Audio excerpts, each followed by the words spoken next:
Welcome to The Explainer. Let's just jump right in, because today we're unpacking a truly wild case study of a highly sensitive airport security encounter. We're going to break down the exact moment routine protocol collides head-on with absolute absurdity. So picture two key players here. First, we've got a super nervous passenger named Dave, literally just standing there clutching his shoes and a plastic bag. Second, a giant, incredibly intimidating TSA officer, complete with those standard blue gloves, looking exactly like a military drill sergeant. Now, we've all felt that tension in the security line, right? But the scenario we're deconstructing today takes that universal anxiety and just dials it up to a level that is honestly both terrifying and completely hilarious. So to really get this dynamic, we got to start with the dramatic, action-packed hook of our source material. I mean, just imagine the scene. A blaring, echoing red alert siren goes off. Total chaos, and there is our giant TSA officer literally diving in slow motion across the security scanner table like a total action hero trying to smother a live grenade. And his mission? To completely neutralize what he perceives as a catastrophic, imminent threat that just got flagged by the X-ray machine. It's this massive, maximum security response to a single offending item left inside a carry-on bag. Now, what's really interesting about this number is that we're talking about 0.5 ounces. Half an ounce. We're looking at a nearly empty water bottle here. The physical reality of this object is, well, microscopically small, yet the institutional response it triggers is absolutely monumental. This single measurement really highlights the fascinating rigidity of bureaucratic systems, you know? To the scanner, and then to the officer, a liquid is a liquid. It doesn't matter if it's enough to fill a thimble or an entire bathtub. It's this blind adherence to the metric that sets off the whole unbelievable chain of events. Right after that dramatic dive, the officer secures the target and violently slams this tiny, basically empty plastic bottle down onto the metal table. And he demands, "Sir, explain this. Are you trying to take down the entire aircraft with this liquid weapon?" So check out how the language immediately shifts here. It is no longer a plastic bottle. It is officially categorized as a liquid weapon. The officer is genuinely accusing Dave of attempting to bring down a massive commercial airliner with a microscopic amount of fluid. The psychological intensity of this interrogation is just wildly disconnected from the actual physical reality sitting on the table. And what exactly is that physical reality? 2, as in literally 2 drops. Dave, who is absolutely terrified at this point, frantically tries to defend himself by pointing out that the bottle literally only contains 2 drops of backup saliva. He's basically pleading for common sense, shouting that it's not dangerous. The comedic disparity here is just brilliant. On one side of the table, you've got this military-style drill sergeant treating a piece of recycling like a ticking time bomb, and on the other, a trembling passenger having to explain that he's being detained over residual spit. It absolutely perfectly captures how completely inflexible systems just cannot process context. But, as we know, context just doesn't matter to the machine of bureaucracy. So we enter the next phase of this security encounter. Rules are rules, the officer shouts it, and that marks a pivotal shift in the narrative. Because the liquid threshold has been breached, the passenger now has to be subjected to a total physical and psychological teardown just to ensure total compliance. Look at how rapidly things escalate from here. Step 1, shoes off. Okay, standard procedure. Step 2, belt off. Still normal. Step 3, socks off.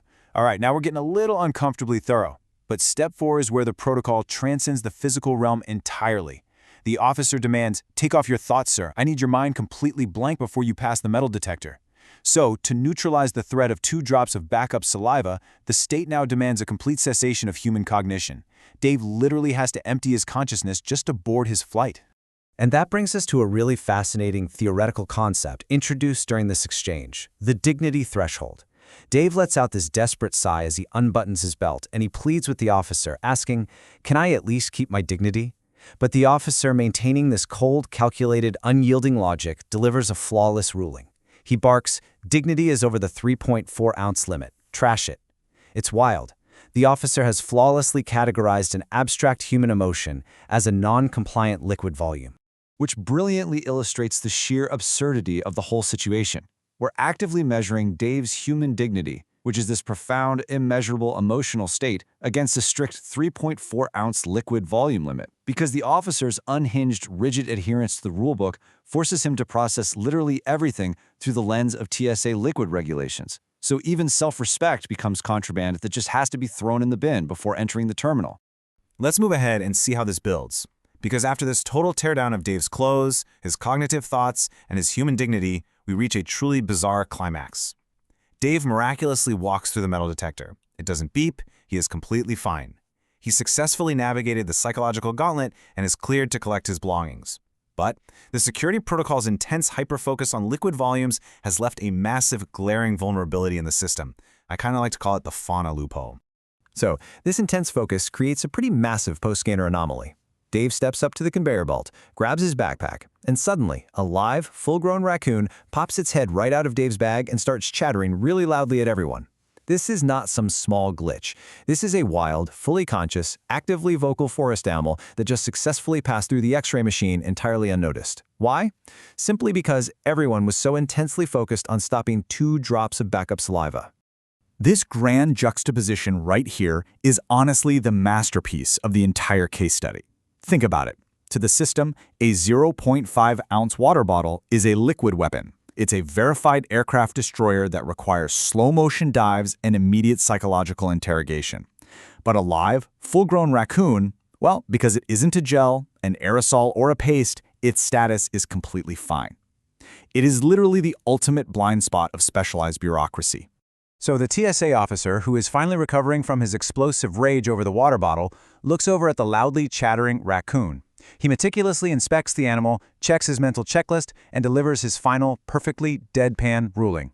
Raccoon is fine, no liquids on it, have a safe flight, sir. I mean, it's an incredible moment of bureaucratic triumph.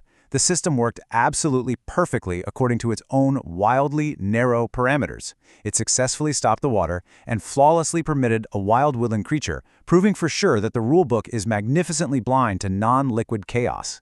The departure procedures that follow are just delightfully surreal. Dave is just standing there, staring in absolute, paralyzed disbelief at what just happened.